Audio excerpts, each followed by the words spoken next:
TV Imaculada, o Evangelho em primeiro lugar.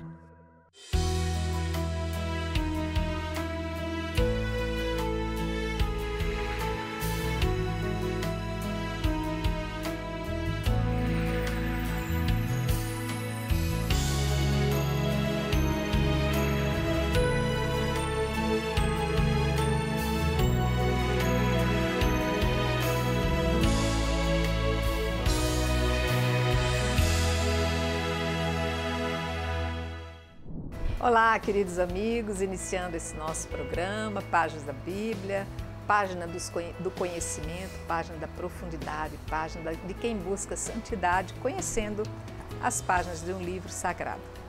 Quero contar aqui com a presença de nossos queridos mestres, hoje aqui o nosso querido diácono José Carlos, a quem agradeço. Bom demais estarmos juntos novamente. Né? A nossa querida professora Maíla, a quem agradeço também. Eu fico feliz de estar aqui com vocês e com o pessoal de casa. Obrigada, Maíla. Então, não dá para perder a aula, gente. Quem está pensando em sair, deixa para depois. Quem não pegou o material, aproveite agora, vá buscar, porque nós encerramos a história de Sansão no último programa, que faz parte do livro dos Juízes. Nós estamos entrando hoje ainda no livro dos Juízes, o capítulo 17, e eu vou pedir para vocês acompanharem, porque nós vamos começar a entender o surgimento dos primeiros santuários. E então, quem estiver com o material pode nos acompanhar, quem não, é só nos escutar. Versículo 1 do capítulo 17 e seguintes. Havia um homem da montanha de Efraim que se chamava Miqueias. Disse ele à sua mãe: os 1.100 ciclos de prata que te foram tirados, e a propósito dos quais pronunciaste maldição, e mesmo tu me dissestes, este dinheiro aqui está, fui eu quem o tirou. Sua mãe disse: seja o meu filho bendito de Yahvé. Ele restituiu os 1.100 ciclos à sua mãe, que disse: eu havia dedicado este dinheiro a Yahvé de minha própria mão, a meu filho, para fazer uma imagem de escultura, um ídolo de metal fundido, mas agora quero dá-lo novamente a ti. Ele, porém, entregou o dinheiro à sua mãe.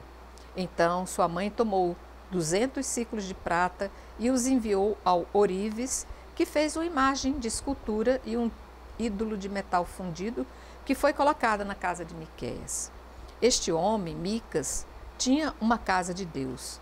Ele fez um efode e terafim e deu a investidura a um dos seus filhos, que veio a ser seu sacerdote. Nesse tempo, não havia rei em Israel, e cada qual fazia o que lhe parecia correto. Havia um jovem de Belém, em Judá, do clã de Judá, que era levita e residia ali como estrangeiro. Esse homem deixou a cidade de Belém, em Judá, para estabelecer-se como estrangeiro onde pudesse. No curso da sua viagem, chegou à montanha de Efraim, à casa de Micas.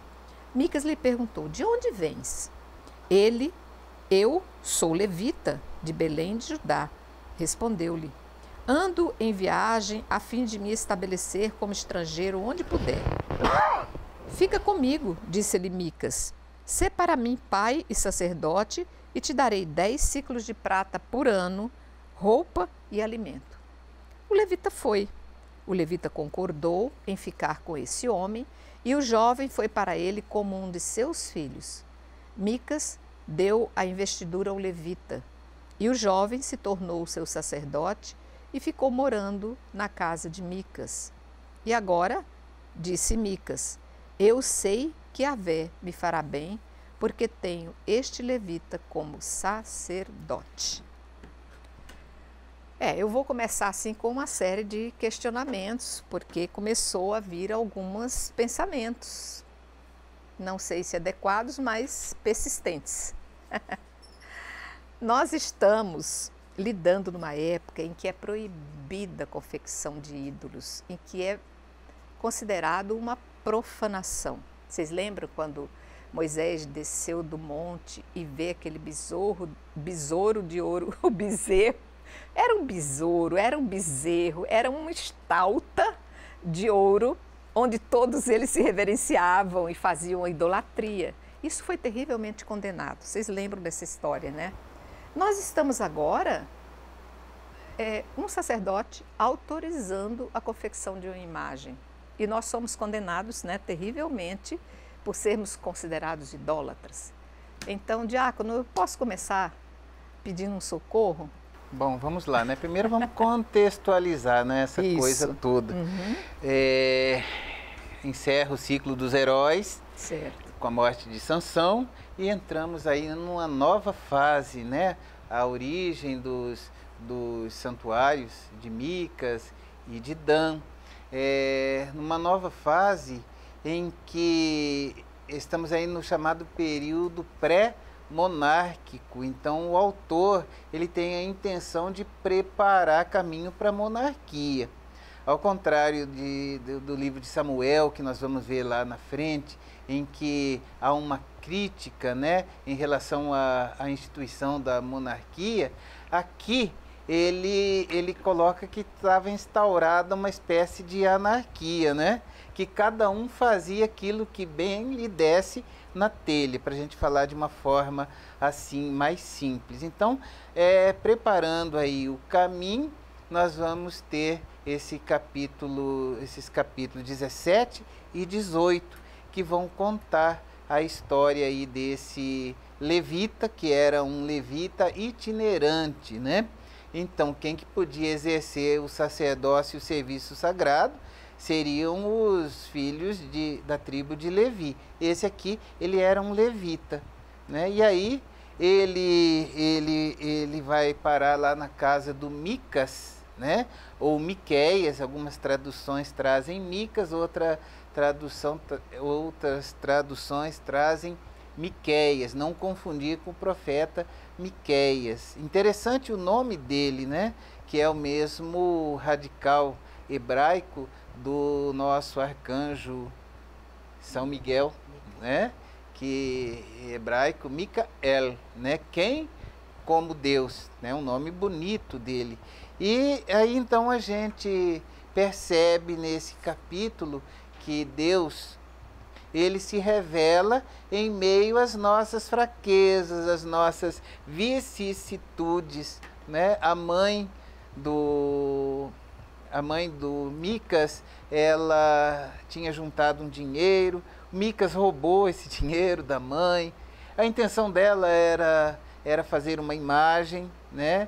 E aí ela amaldiçoou. A gente vê aí a questão, né, da bênção e da maldição. Aí quando ela amaldiçoa, ele se revela, porque ele fica com medo. Porque praga de mãe pega, né? Então ele falou, epa, peraí. Aí ele confessa que pegou o dinheiro. E quando ele confessa, aí ela transforma aquela maldição em bênção, né? E aí nós temos aí assim, ele manda, eles vão mandar com dinheiro, fazer o éfode, fazer a imagem do terafim, né?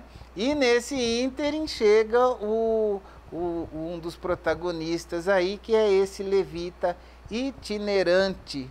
E aí nós temos algumas questões aí desafiadoras, né?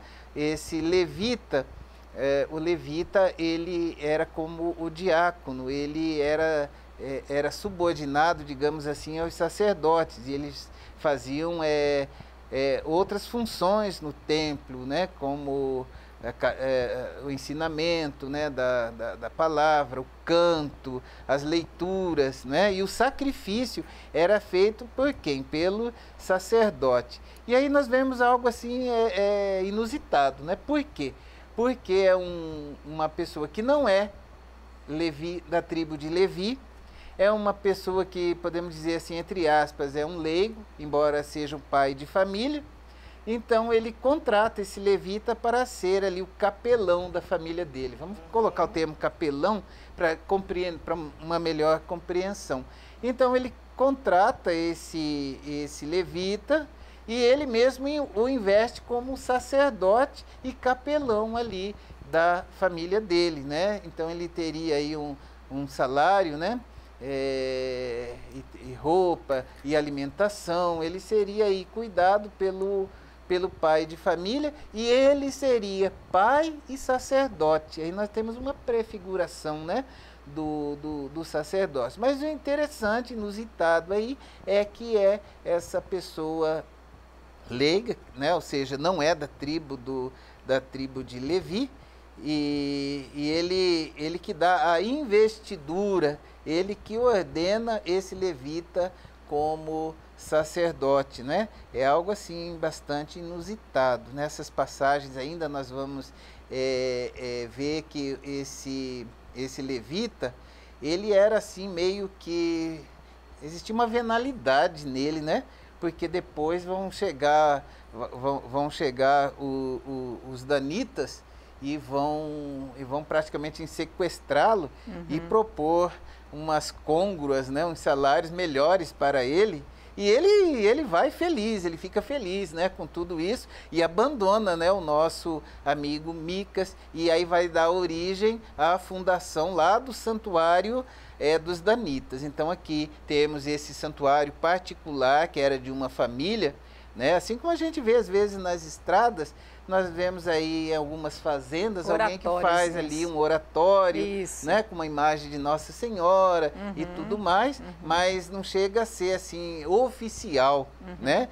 E muitas vezes a igreja também coloca ali como uma comunidade. Então, a gente vê na forania rural, bastante comum na beira das estradas esses oratórios. Então, era mais ou menos assim, esse santuário, esse oratório de Micas. E aí, depois que o levita é sequestrado, né? Podemos dizer assim, aí vai dar origem ao santuário de Dan. Em meio a todas essas vicissitudes, a gente fica meio espantado com isso, né? Mas Deus vai se revelando através de todas essas fraquezas, né? Fica assim bem claro que há uma confusão ali, né? Por quê? Porque a lei diz para não fazer imagens, né, de escultura, representar Deus. Já tinha havido o episódio do bezerro de ouro. Deus não queria ser representado ali por imagens, mas devido ao contexto da convivência com os cananeus, que eles sentiam necessidade de imagem e adoravam aqueles ídolos, então Micas e o levita e a mãe de Micas, eles constroem essa imagem, né? Mas por quê? O que está por trás disso? É que eles viviam ali no contexto chamado enoteísta. Eles viviam ainda o enoteísmo. Eles já acreditavam no Deus único e verdadeiro, mas assim, em volta, os cananeus e todas aquelas outras cidades, eles tinham também lá os seus deuses, né? E mesmo o povo hebreu, ele acreditava, o nosso Deus, ele é o maior, mas pode ser que existam outros deusezinhos de segunda categoria. E assim como os cananeus faziam estátua dos seus deuses, eles sentiam, essa senhora sentiu no coração dela de fazer uma imagem representando Yahvé. Tanto que a gente vai perceber que eles falam claramente que aquela imagem representa o Senhor, não é os outros deuses, representa o Senhor, embora não fosse uma prática até então, né, aceita em Israel. Muito bem. Então a gente percebe aí, Maíla, que há uma influência muito grande na confecção e adoração de ídolos pagãos, migrando então para o povo escolhido por Deus. E é preciso então, a partir daí, fazer esse discernimento, o que é idolatria e o que passa a ser uma veneração. Temos que lembrar que eles têm essa tentativa de trazer para eles esse culto de Yahvé, que é permitido e é louvável que tenha, porém eles têm toda essa cultura em volta deles. Agora, e a mãe faz isso, tanto é que no texto diz bem claro, eu tinha reservado esse dinheiro para Yahvé, para fazer algo para Yahvé. Então, é aquilo que nós fazemos assim, a intenção é boa, Porém, a maneira que muitas vezes é feita compromete. É o caso aqui. A intenção é boa, mas a maneira como toda a história vai acontecendo, nós precisamos repensar. Então, antes ela havia amaldiçoado o ladrão que roubou o dinheiro. Isto. Como agora ela viu que é o filho, E já quem- abençoou. Aham. Então, quer dizer, não é mais errado? Continua errado. Porque aquilo que ele fez não é agradável a Deus. Certo. Ele Uhum. rouba, seja da mãe ou de qualquer outra pessoa, o que ele faz não está correto. Deus havia dito, e isso fazia parte também dos ensinamentos deles, de não fazer nenhuma escultura. Nem mesmo de Deus, Sim. nem mesmo de Javé. Uhum. Então, ainda que a intenção dela fosse boa, no sentido de ter ali, no contexto doméstico, um centro de adoração. de culto a Deus, não era o que Deus havia pedido. Então, Deus pede, não façais ídolos nenhum, nem que seja para me representar. Então, nem de Deus, nem de Javé, nem de qualquer outro ídolo. Por quê? O ser humano, nós temos uma fragilidade. Então, mesmo que sendo uma imagem que poderia representar a Deus, nós somos influenciados ali. Então, se eu faço de Javé, posso também trazer de outros deuses. Sim.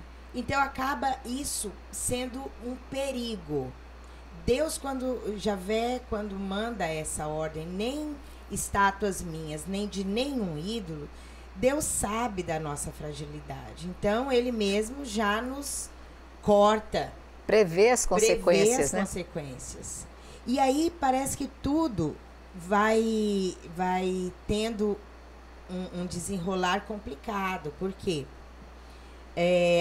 Agora, dentro daquela casa, nós temos um santuário particular, nós temos um levita contratado, que, de maneira muito interesseira, quando alguém oferece a ele vantagens maiores, ele larga ali e vai para outro lugar, vai servir lá em Dan.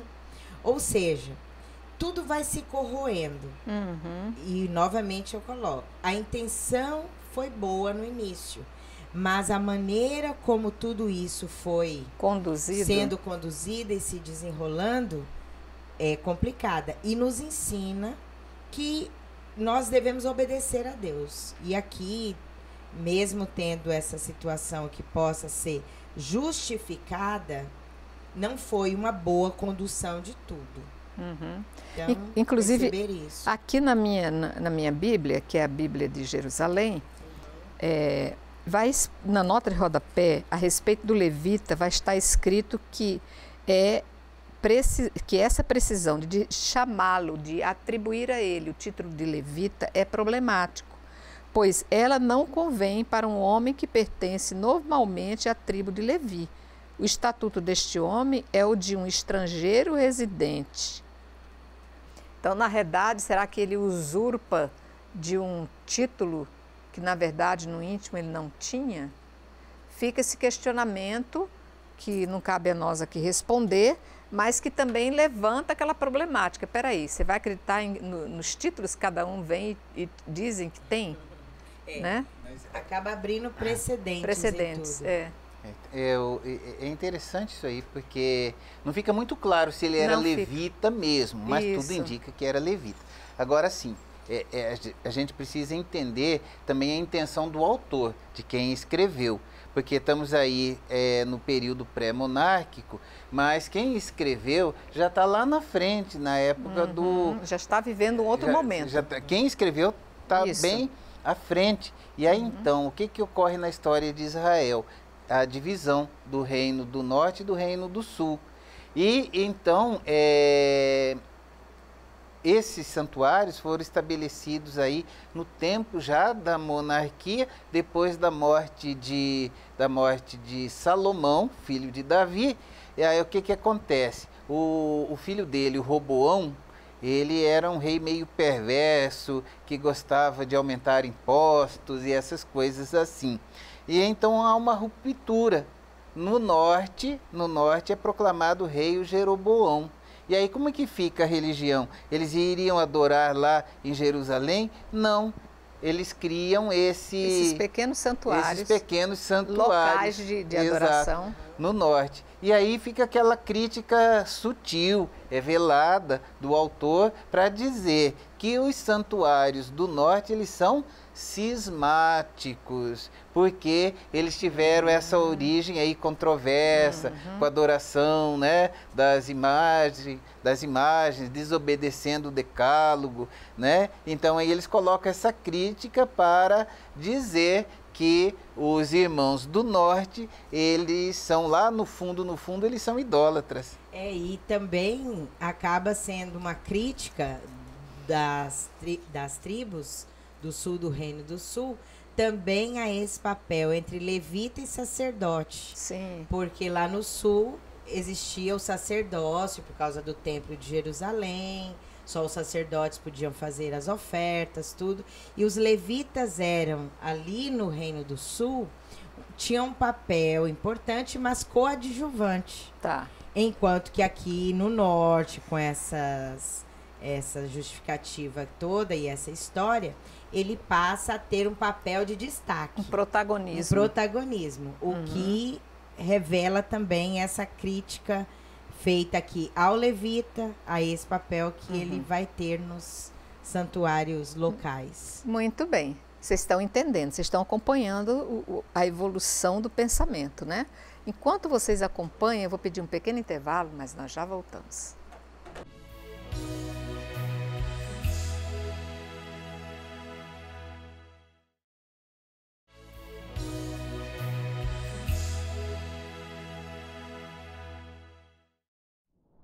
Ok, nós já voltamos. Estamos estudando o livro dos Juízes, capítulo 17. Quem não conseguiu acompanhar, pega esse primeiro bloco, foi ótimo entender a primeira obra feita por uma mulher para tentar expressar Deus em uma estátua, né? E a confusão que gerou. Agora nós vamos para o capítulo 18, que também é curtinho, eu peço que vocês acompanhem a leitura. Nesse tempo, não havia rei em Israel. Ora, a tribo de Dan procurava então um território onde habitar, porquanto até aquele dia ainda não lhe tinha sido designado território entre as tribos de Israel. Os danitas enviaram 5 homens de seu clã, valentes, de Saraá e de Estaol, para conhecer a terra e explorá-la. Eles lhe disseram: ide explorar a terra. Os 5 homens chegaram à montanha de Efraim, até onde estava a casa de Micas, e ali passaram a noite. Como estivessem junto à casa de Micas, reconheceram a voz do jovem levita e, aproximando-se, lhe disseram: quem te trouxe para cá? Que fazes aqui? E o que é que tens aqui? Respondeu-lhes: Micas fez por mim tal e tal coisa. Ele me empregou aqui e eu lhe sirvo de sacerdote. Então lhe disseram: nesse caso, consulta Deus para sabermos se a viagem que empreendemos terá êxito. Ide em paz, respondeu-lhes o sacerdote. A viagem que empreendeis está sob o olhar de Yahvé. Os 5 homens partiram então e chegaram a Lais. Viram que seus habitantes viviam em segurança à maneira dos sidônios, tranquilos e confiantes. Não havia aí alguém que falasse com autoridade na terra, e aí não havia pessoa que detivesse poder. Estavam afastados dos sidônios e não mantinham acordo com quem quer que fosse. Então voltaram a seus irmãos em Saraá e Estaol, e estes lhe perguntaram: que relatais? Eles disseram: levantai-vos, subamos contra eles, pois vimos a terra que é excelente. Mas continuais aí sem dizer nada? Não hesiteis em partir para tomar posse da terra. Chegando lá, achareis um povo confiante. A terra é extensa e Deus entregou nas vossas mãos. É um lugar no qual ninguém tem falta de coisa alguma que há na terra. Aqui a gente Meu Deus do céu, né? É sempre... Será que nós já paramos com isso hoje, 2000 anos depois? Ou o que a gente vê hoje em dia ainda é reflexo essa necessidade de domínio, de posse, e para isso muita luta e muita enganação. E aqui a gente vai ver uma enganação, né? Tomaram a confiança, ganharam a confiança daqueles, mas agora estão querendo surrupiar aquilo que lhes pareceu ser precioso. Mas, na verdade, tudo isso tem um fundo histórico, porque se a gente voltar no início, né, do livro, nós vamos ver que esses danitas, eles foram os primeiros a acompanhar a tribo de Judá na conquista ali da terra do sul. Então os danitas e os da tribo de Judá se estabeleceram no sul. O problema é que os danitas, eles ficavam naquela faixa, ali próxima à faixa de Gaza. É antigo, né, esse problema. Então eles ficaram ali perto dos filisteus. E eles não estavam mais aguentando o ataque dos filisteus, que eram, né, guerreiros que a gente vai ver até depois da monarquia, na monarquia. E aí então o que acontece? Eles mandam esses espias para ver como é que é aquele outro povo, né? E aí então eles percebem que esse povo que está ali ao norte é um povo próspero, é um povo pacífico, né? Ou seja, não tem muitos guerreiros. E outro problema, eles estão isolados, não tem aliança nem com o pessoal lá para o lado da Síria, estão afastados dos filisteus, sidônios e filisteus ali são a mesma coisa, né? Então eles estão afastados por conta do mar, da montanha. Então eles estão ali numa situação geográfica dentro de uma terra boa, mas eles estão deitados assim em berço esplêndido, sem se preocupar com a defesa do território deles, né? E aí a gente vê que Deus, ele continua se revelando, escrevendo certo por linhas tortas, e aqui temos muitas linhas tortas, né? A questão do Micas, o levita que é interesseiro, temos as linhas tortas, né? Assim, aos nossos olhos, a gente não pode fazer o julgamento hoje, seria um anacronismo, mas os nossos olhos estão quietos, não estão mexendo com ninguém, mas o que o sacerdote, Deus fala pelo sacerdote, embora ele tivesse lá os seus problemas, Deus disse para os danitas que aquela terra seria entregue para eles, e como de fato a gente vai ver futuramente que eles vão conseguir, Deus estava com eles, né? E assim, quem somos nós também para questionar os desígnios de Deus? E aí eles vão, a história vai continuar em meio a todas essas vicissitudes, em meio a todos esses detalhes que assim não soam bem, né, pra gente, né? A venalidade, o interesse do sacerdote, a aparente idolatria do Micas, mas a gente vê que Deus, ele está ali se revelando gradativamente e tem paciência com esse povo. Principalmente, né? Tem paciência com esse povo, né? Maíla, eu vou ler mais um trecho e depois eu já passo para você a palavra, que vai ser do versículo 11 até o versículo 20. Então partiram dali, do clã dos danitas, de Saraá e Estaol, 600 homens armados para a guerra. Subiram para acampar em Cariá e Arim, em Judá. É por isso que ainda hoje se chama a essa região de acampamento de Dan. Ele se encontra a oeste de Cariá e Arim, e dali passaram à montanha de Efraim e foram até a casa de Micas. Ora, os 5 homens que tinham estado ali para reconhecimento da terra tomaram a palavra e disseram aos seus irmãos: sabeis que há aqui nestas terras um efode e terafim, uma imagem de escultura e um ídolo de metal fundido? Então pensai no que deveis fazer. Dando uma volta por ali, chegaram à casa do jovem levita, à casa de Micas, e o saudaram. Enquanto os 600 homens dos danitas, armados para a guerra, permaneciam à soleira da porta. Os 5 homens que tinham estado antes ali para reconhecimento da terra vieram e entraram na casa, apanharam a imagem de escultura, o efode, o terafim e o ídolo de metal fundido estando o sacerdote em pé à entrada da porta com os 600 homens armados para a guerra. Eles, pois, tendo entrado na casa de Micas, apanharam a imagem de escultura, o efode, o terafim e o ídolo de metal fundido. Mas o sacerdote lhes disse: que estás fazendo? Cala-te, responderam. Põe a mão na tua boca e segue-nos. Serás para nós um pai e sacerdote. Vale mais para ti seres sacerdote da casa de um só homem do que sacerdote de uma tribo e de uma clã de Israel?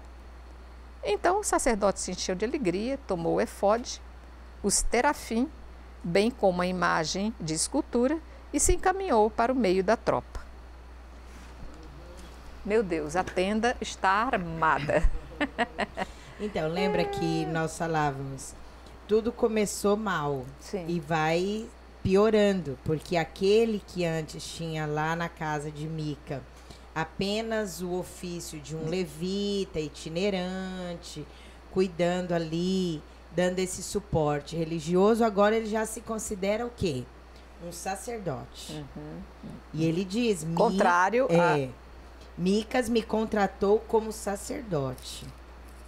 Quando ele usa essa palavra sacerdote, já mostra que ele subiu nesse patamar e ele já faz outras funções que não sejam apenas aquela de manter acesa a fé em Deus, em Javé. E vamos lembrar, para ser sacerdote, todo sacerdote era um levita. Mas nem todo levita era sacerdote. Que era o caso dele.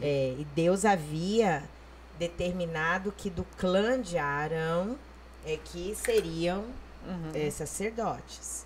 Então, quem deu a ele essa autoridade? Porque ele diz claramente, Micas me contratou como sacerdote. E aí, a história segue porque eles agora querem tomar essa região, como foi falado antes, dos sidônios. Os sidônios, eles são um povo vulnerável diante dessa proposta, desse ataque ou dessa expiação que os danitas estão tendo em relação a eles. Então, os danitas, eles veem nos sidônios uma possibilidade de anexar aquele território, de subjugar aquele povo. E agora, eles entram lá na casa, veem que essa casa tem realmente os ídolos domésticos, o efode, a estátua, o ídolo de metal fundido. E agora o que eles fazem? Uma proposta para esse que antes era levita, agora já é sacerdote. E diz a ele assim, você está aqui à disposição de uma família. Não é melhor você estar à disposição de uma tribo? Isso.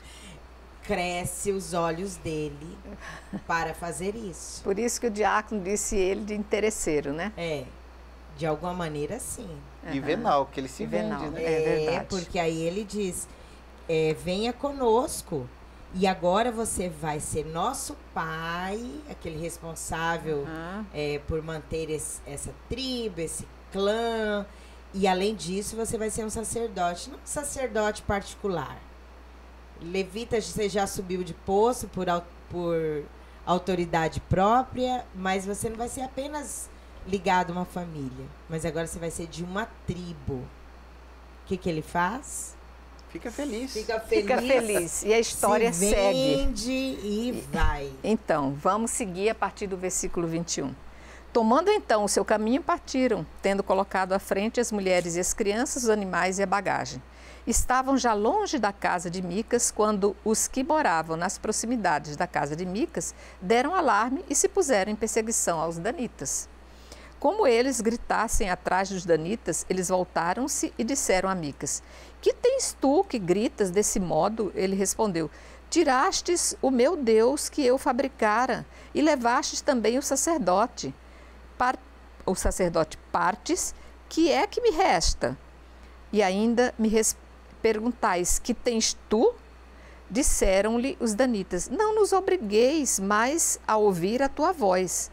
alguns de ânimo exasperado poderiam cair sobre vós. Arriscas a causar a tua perda e a da tua casa. Os danitas seguiram o seu caminho e Micas, vendo que eles eram mais fortes, recuou e voltou para sua casa. Conquista de Lais, fundação de Dan e de seu santuário.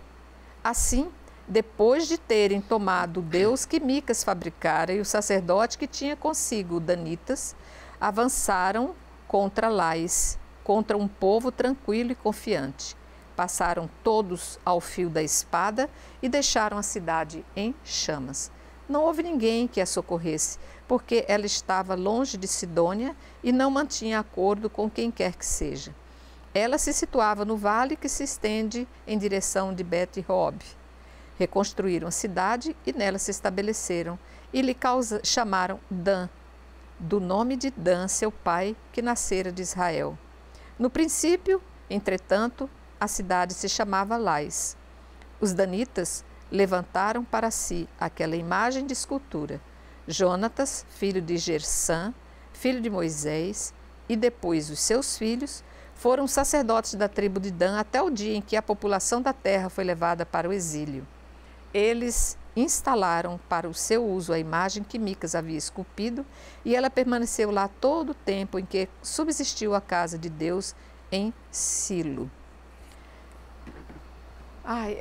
De certa forma, assim, me chama a atenção a traição, porque eu acho que Micas se sentiu traído por esse homem que ele contratou apenas para ser um guardião da sua herança religiosa, que ele tinha deixado ali aquela imagem como cantinho de devoção, o ponto onde Deus poderia se encontrar, e de repente ele se vê não só traído por esse homem, como também roubado da sua preciosidade, né? Que era aquele cantinho que ele havia criado. Estabelece-se aí, para mim, eu acho que um fracasso, né? A gente nota muito forte a rapacidade, né?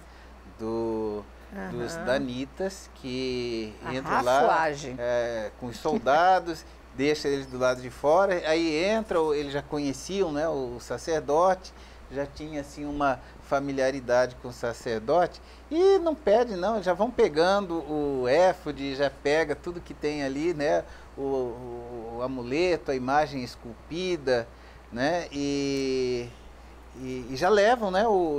Manda mas o que vocês estão fazendo? Você se cala aí, fica quietinho, porque nós vamos levar você, você vai ser nosso sacerdote. Eles reconhecem a ordenação desse sacerdote pelo Miqueias, né? Uhum. Eles reconhecem isso como sacerdote, por ele ser da tribo de Levi, remontar até Moisés, eles reconhecem e levam, e aí entra o outro ponto, né? Primeiro, essa rapacidade, né? A rapinagem dos danitas, e depois a venalidade e o interesse, né? Que ele fica feliz quando ele fala, cala-te, porque você vai ser nosso sacerdote, vamos fundar um santuário em Dan, e você vai ser vamos pôr num termo mais atualizado aqui, você vai ser o reitor daquele santuário. O que você prefere? Ficar aqui como capelão dessa família aqui, dessa casa? Ou ser o reitor do nosso santuário lá em Dan? Ele fica muito feliz e não pensa duas vezes, né? E segue. E aí, como dizíamos lá no início do programa, então há assim uma sutileza por parte do autor, porque ele assim parece que ele pretende mostrar que o reino do norte, né, que teve Jeroboão, e Jeroboão que armou tudo para que houvesse lá os santuários de esses dois. Depois iríamos ter o de Garizim, porque os samaritanos, o pessoal do Reino do Norte adorava em Garizim. Então, para mostrar que eles são cismáticos, que eles não são legítimos, então o autor revela todas essas fraquezas, toda essa malandragem que há por trás disso, para, de uma certa forma, desqualificar os santuários do Reino do Norte. Uhum. E olha que desqualificou bem, porque o que faltou para esse antigo levita, agora sacerdote, interesseiro, ganhava por isso.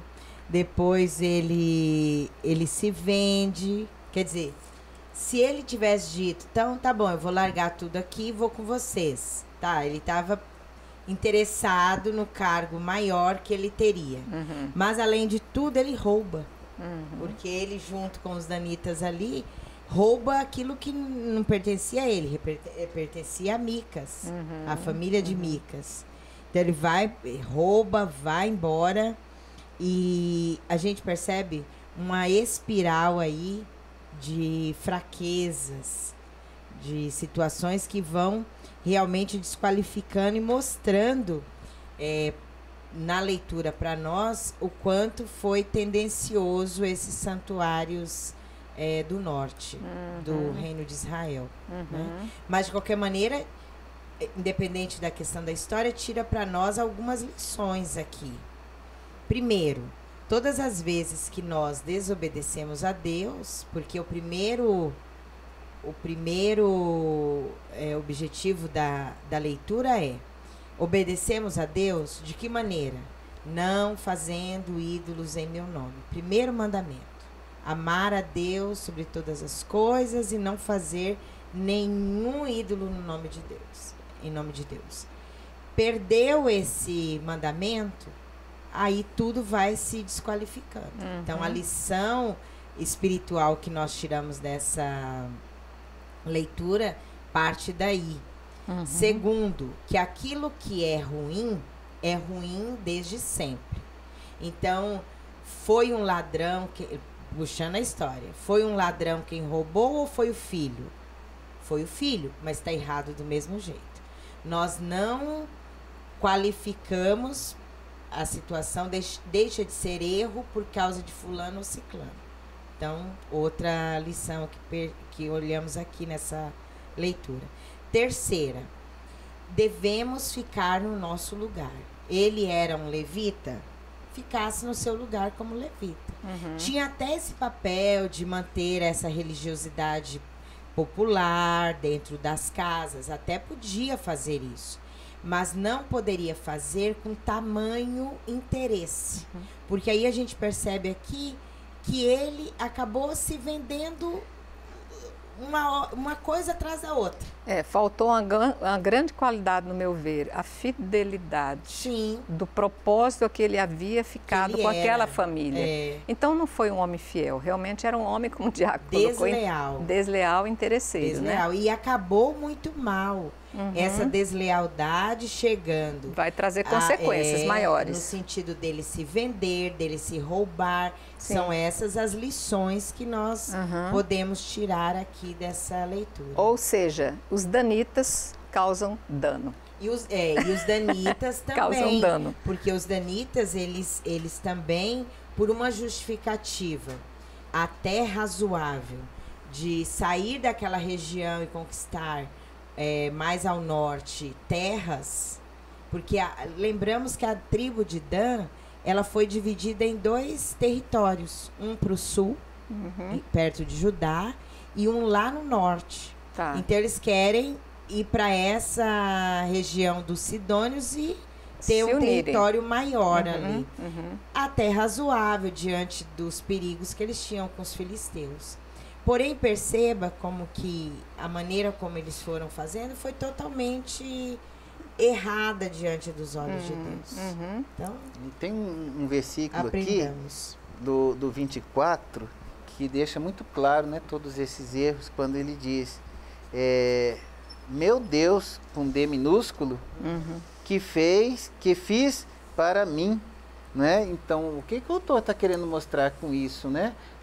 Que ali estava presente a idolatria travestida de fé em Javé, porque ele coloca: eu fiz um Deus. Ele considerava a imagem como um Deus, como um ídolo, né? E aí também ele fala: sem me deixar nada, porque estava levando o sacerdote. E o sacerdote ganhava um salário, né? Aquelas benesses lá do Micas. Mas o Micas, pelo jeito, ganhava também em cima do sacerdote, porque certamente ele cobrava das pessoas que se reuniam em torno daquelas orações, dos encontros. Exato, né? E pedia a bênção do sacerdote, né, os oráculos. Porque, como vocês veem, os danitas, eles pedem um oráculo, e ele dá um oráculo verdadeiro. Deus vai entregar, né? Mas aí o Micas ganhava. Micas deve ter entendido. Eu perdi minha galinha dos ovos de ouro com esse levita, sacerdote, que agora foi embora com os danitas. Exatamente. Todo mundo saiu perdendo com isso, no caso, né? Então, encerramos aqui o capítulo 18 do livro dos Juízes. Não deixem de estar conosco no próximo programa, porque nós teremos os 2 últimos capítulos deste livro, o 19 e o 20. Será com certeza, sim, mais um aprendizado e um aprofundamento, né? Quero agradecer nossos mestres, espero estar com vocês também no nosso próximo programa e quero sempre aqui enaltecer a principal obra, que é de Maria, dizendo: Salve Maria Imaculada. Salve Maria Imaculada. Até mais.